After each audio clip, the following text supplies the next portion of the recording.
So ayan, magandang umaga po sa lahat. At ngayon po ay nandito tayo sa farm para magpakain po ng aso at saka yung manok, at huli na din namin yung manok ngayon kasi kinakain na rin po yung mais po, kasi may puso na po yung mais. At pagkatapos po niyan ay i-check po na natin yung mga pananim dito kasi sobra pong bagyo, gawa ng bagyo pong Inday. Pagkatapos din po niyan ay pupunta po tayo doon sa baba nila ni Duna kasi mayroon pong isang subscriber nila ni Duna Hisin na magandang loob din na gusto pakainin po yung buong pamilya. Kaya po nambitan tayo, pupunta din po tayo doon at sana po ay samahan nyo rin po kami. Ayan po, bago tayo pumunta doon ay magpakain po muna tayo ng mga aso at saka yung manok po. Ayan po, sana samahan nyo rin po kami. Umpisa na rin po kami sa aming gagawin. Let's go!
Ating pipino na tinatanim po. Yan po, mayroon na siyang tubo lahat. Ayan po. Yan. Yan. Pipino po lahat yan. Papunta doon bali tatlong idas po. Yun.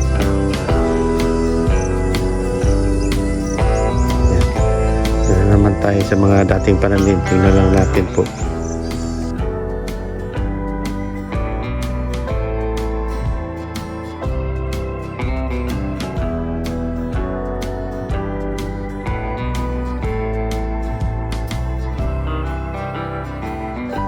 Kasi kahapon po kami nag-harvest dito eh. Yan, kunti lang naman itong talong na to.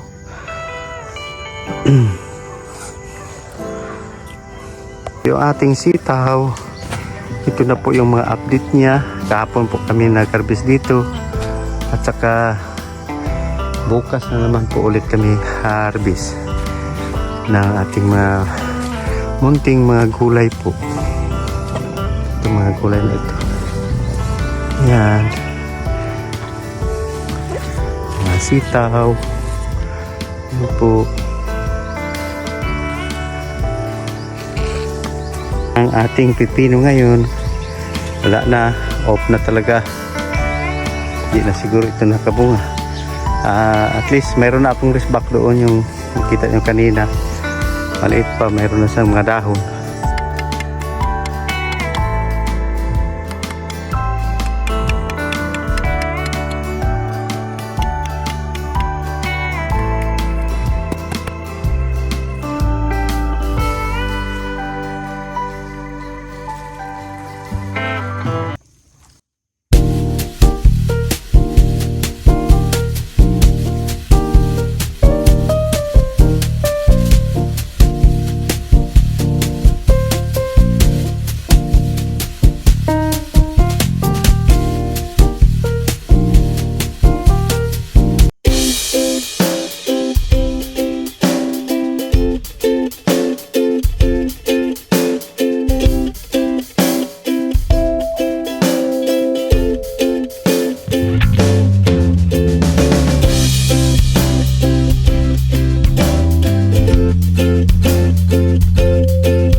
po, uwi na po kami.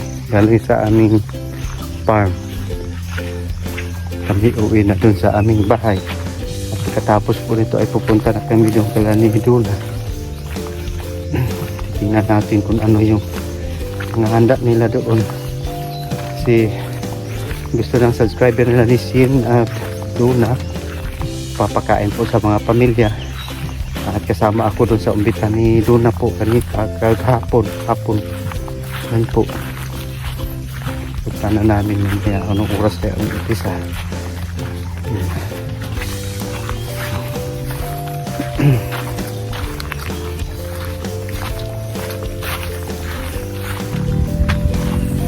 Yung daan ang papunta sa amin. Ayan, kaprobinsya, kababayan, magandang umaga ulit at kami po aalis na papunta rin sa baba para kay Duna po. Ayan po, sana samahan nyo rin kami. Kasama ko yung si Tia, si Tupi, yung apo niya yung asawa ko at saka yung pamangkin ko na rin po. Ayun po.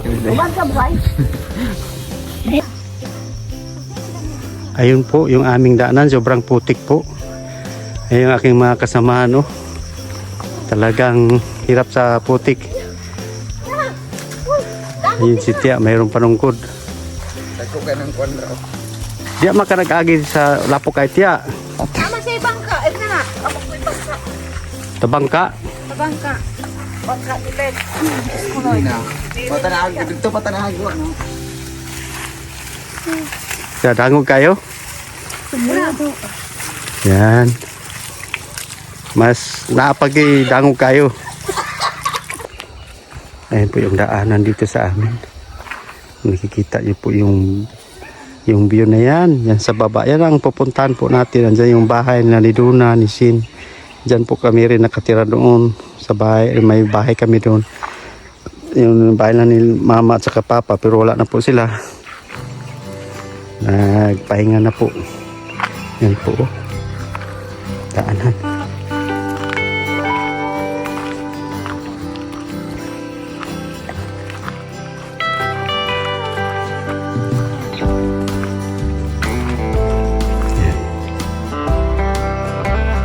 Ayan po, dito na kami malapit na po ako sa Patag. Malapit na kami sa Patag para pagdating ng Patag na yan, lakad pa ng konti, tapos ahon ng konti. Yan, doon na po sa bahay namin. Tapos ngayon, ang nakatira doon sa bahay namin po, yung bahay na ni Papa, Mama, yung kapatid na lang, yung kapatid yung panganay namin, yung mama po ni Sin. Ay, tulas talaga ng daanan. Ayan.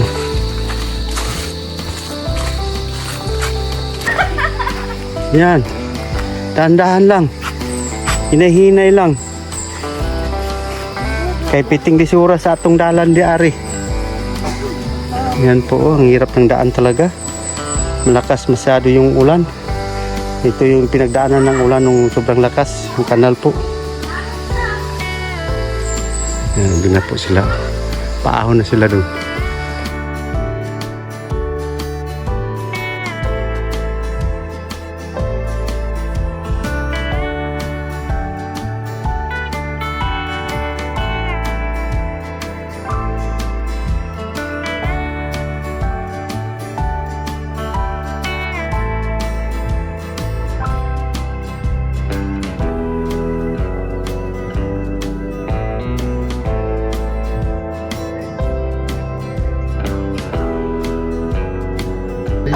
Berapa sa duna diha? Berapa sa duna? Hah? Wana. Masa? Isa pa. Masa dapita? Apa to? Nagkawalan. Hah? Kulian. Kanina ramon dire? Ah. Doon po, wala sila si Duna doon. Doon pala sa ilog na. Nauna na sila doon sa ilog. Ayan po. Pupuntahan na namin yung sa ilog na yan. Tingnan natin.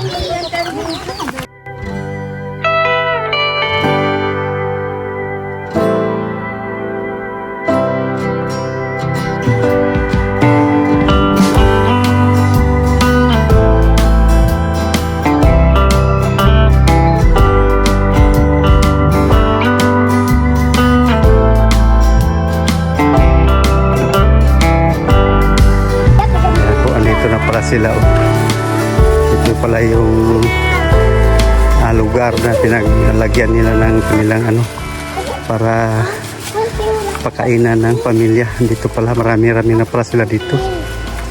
Yan po. Yan Papa ni Luna. Ayan si Sin, oh. Sama. At nauna na po sila dito. Mayong buntag sa inyong kanan. Ganin na ramo dre. Ayan si Sarah at saka si ayan po, andito na sila. Nauna na sila. Bali na uli lang pala kami. Okay ramo dre. Ayan buntag sa tanan, no. Kaya naana sa dre nagtapok. Uy, naman na si Kuya dre. Sobrang karter kasi magulan. Magani po. Murag dala na siguro ato ligo ni Ron. Ako siniga. So nag-DIY lang talaga kami ng lechon namin. Kami lang yung nagtimpla. Basta malalaman yan mamaya kung anong result ng aming DIY na lechon manok. Kung masarap po or hindi. Pag masarap, pwede na ako magbenta ng lechon. Wow! Magtuto na lang ka-Lechon House. Unta, ana. Sarah and Galbert Lechon House. Bili na farm. Pwede, Che. Lechon House. Ano ba na?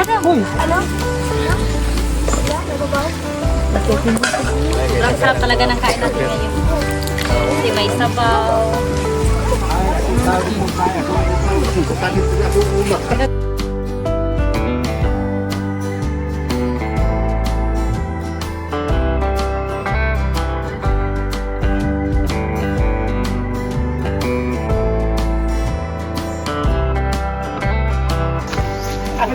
Chichay, may bago ka ng friend.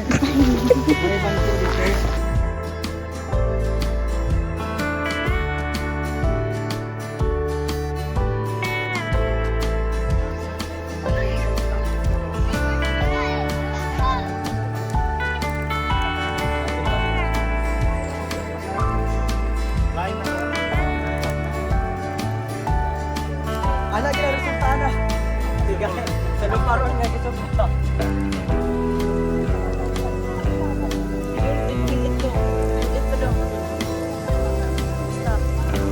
Nag-7 seconds.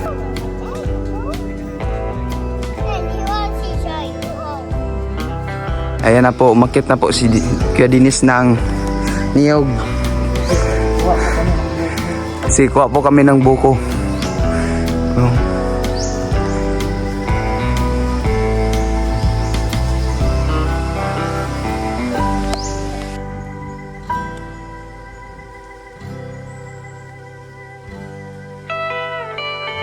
One, two, three, one more, one, two, three, one more, one, two, three. Not too much. Sende ko niya dito.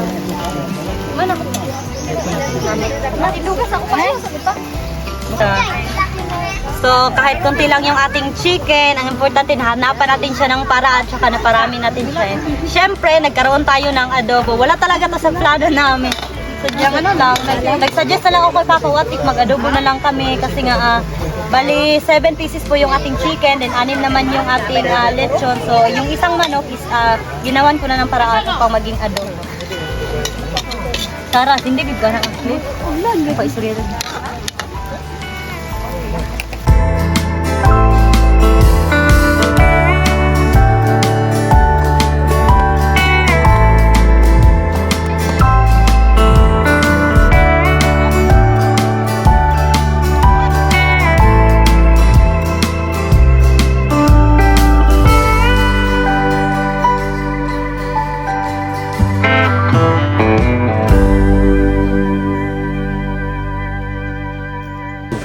Pagugnaon pamangon ni.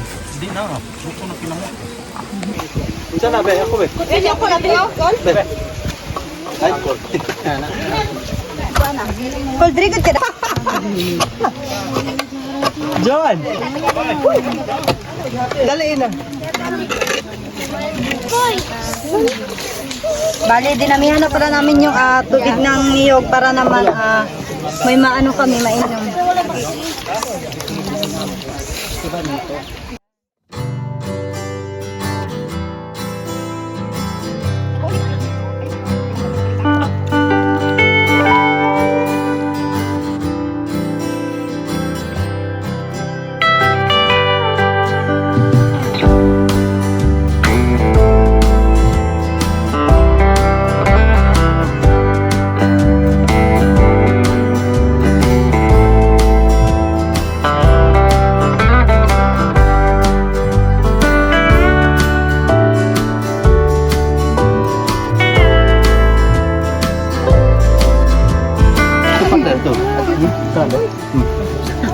Ilawan ako ba kay Kadinjin? Ami dong kigul pa. Ang Kadinjin. Hanit ako pre. Miya oy. Lasa kay din. Okay pa kayo. Sarap.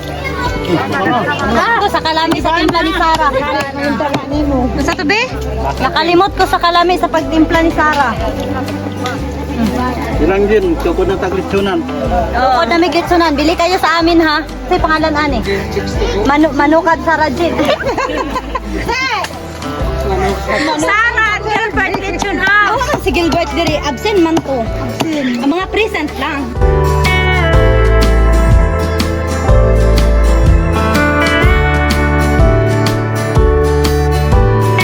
Aman sa anak ko ang santo ani.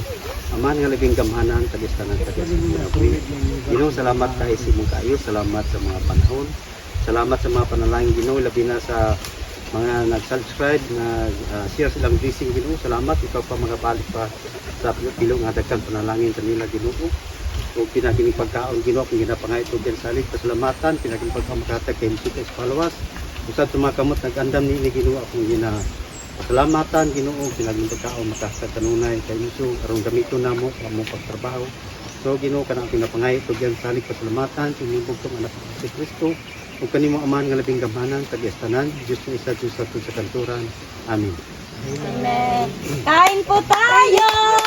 Sige na lang. Kain tayo!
Ayan, nakauwi na po tayo at nakapagpaalam na tayo kay Donna at saka kay Chin at kay Sara po.